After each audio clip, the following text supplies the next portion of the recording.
Assalamualaikum warahmatullahi wabarakatuh. Kami dari kelompok 5 akan mempresentasikan tentang waste to energy gasification.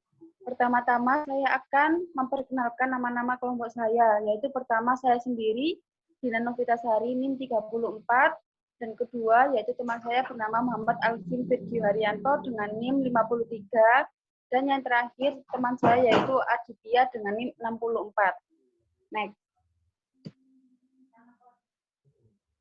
Pengertian waste to energy.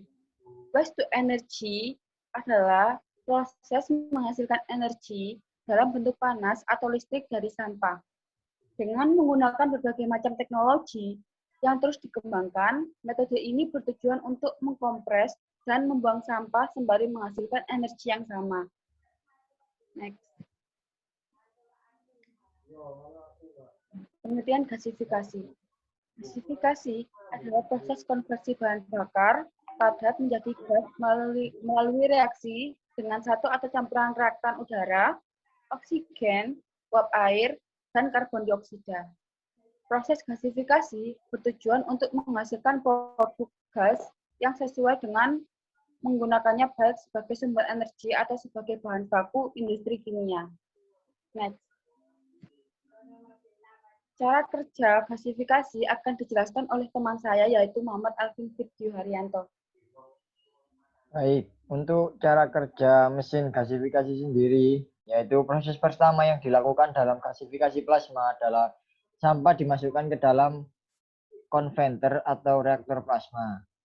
Plasma yang dihasilkan sangat panas hingga mencapai 5000 derajat Celcius yang dibentuk oleh gas terionisasi. Reaktor plasma ini dioperasikan tanpa oksigen masuk ke dalam reaktor sehingga tidak terjadi pembakaran. Oleh karenanya, gasifikasi plasma tidak membakar sampah seperti halnya insinerator, melainkan mendekomposisi sampah ke dalam struktur dasarnya sehingga zat buangannya dalam bentuk sintesis gas dan kerak logam yang cenderung tak berbahaya. Umumnya terdapat 3 reaksi yang terjadi dalam gasifikasi plasma. Reaksi pertama adalah thermal cracking. Pada proses ini, molekul berukuran besar diuraikan menjadi gas. Molekul yang lebih kecil dan lebih ringan. Hasil akhirnya menghasilkan hidrokarbon ringan seperti metana dan hidrogen. Reaksi kedua adalah oksidasi parsial. Proses ini dapat menghasilkan karbon monoksida dan dengan proses oksidasi yang lebih rumit akan memberikan hasil akhir CO2 dan H2O. Reaksi ketiga adalah reforming, merupakan kombinasi dari reaksi-reaksi yang berlangsung. Contoh, karbon dapat bereaksi dengan air menghasilkan CO dan H2, atau karbon bereaksi dengan CO2 menghasilkan 2 molekul CO, atau karbon dioksida. Reaksi reforming ini memiliki kemungkinan membentuk full gas.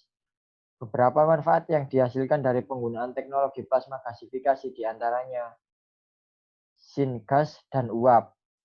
Proses konversinya menghasilkan syngas atau sintetik gas, panas dengan kisaran suhu 1000 derajat Celcius, dan kaya akan CO2 dan H2, serta bahan yang tidak dapat diuraikan lagi seperti logam dan gelas atau kaca.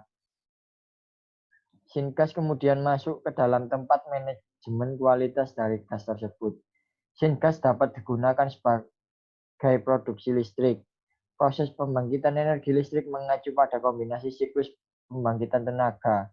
Sebab tenaga listrik yang dihasilkan diperoleh dari syngas dan uap yang terbentuk selama proses konversi berlangsung.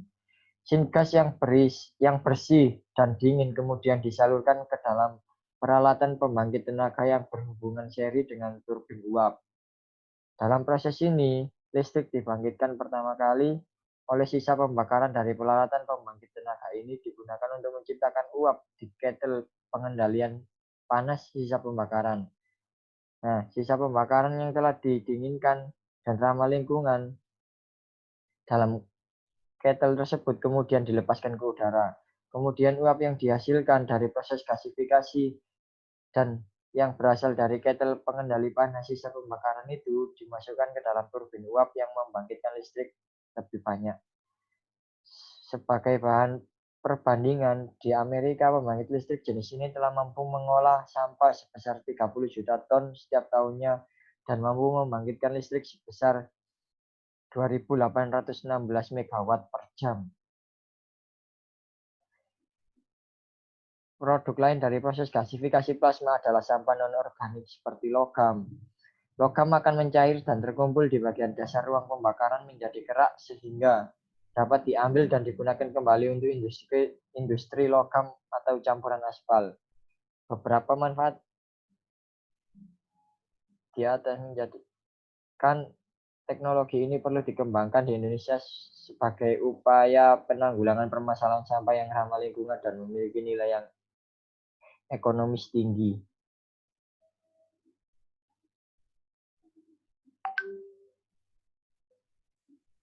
Selanjutnya, jenis-jenis reaktor gasifikasi, yaitu 1. Fixed atau moving bed gasifier adalah umumnya digunakan untuk gasifikasi batu bara dan hanya digunakan. 2. Reaktor tipe entrained flow bed gasifier. Itu cocok untuk bahan bakar yang kandungan partikel debunya tidak terlalu tinggi. Kemudian 3. Fluid bed gasifier. Tipe reaktor ini memiliki keunggulan yaitu mampu memproses bahan baku kualitas rendah. Kontak antara padatan dan gas sangat baik, efisiensi tinggi dan emisi rendah. Kemudian untuk nomor 4, 2 reaktor fluid bed, yaitu salah satu jenis reaktor yang memiliki sistem sirkulasi ganda, di mana salah satu reaktor berfungsi sebagai tempat proses gasifikasi dan reaktor yang lain berfungsi untuk membakar biomasa yang tidak terkonversi secara sempurna. Next.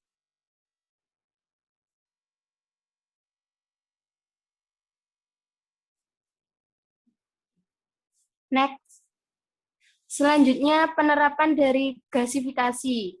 Gambar di samping merupakan penerapan dari suatu penelitian tentang kinerja gasifikasi limbah padat tebu menggunakan gasifier unggun tetap tipe downdraft. Dapat dilihat pada gambar 1 yang A itu merupakan prototipe downdraft gasifier, sedangkan yang B itu merupakan skema rangkaian peralatannya. Kemudian next.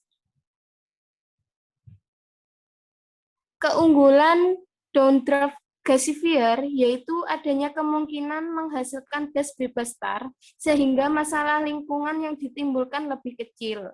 Perolehan tar dan minyak yang dihasilkan lebih kecil dan waktu yang dibutuhkan untuk penyelaan bahan bakar dan pengoperasian sistem pada kondisi optimal.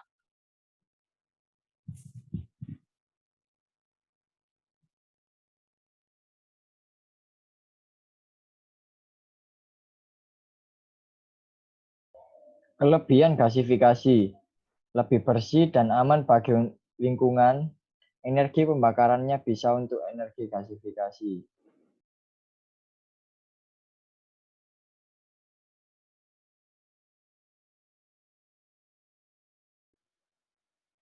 Kekurangan gasifikasi, yaitu peralatan yang besar diperlukan sehingga banyak energi yang hilang dalam proses gasifikasi. Produk harus diolah kembali sebelum dipakai.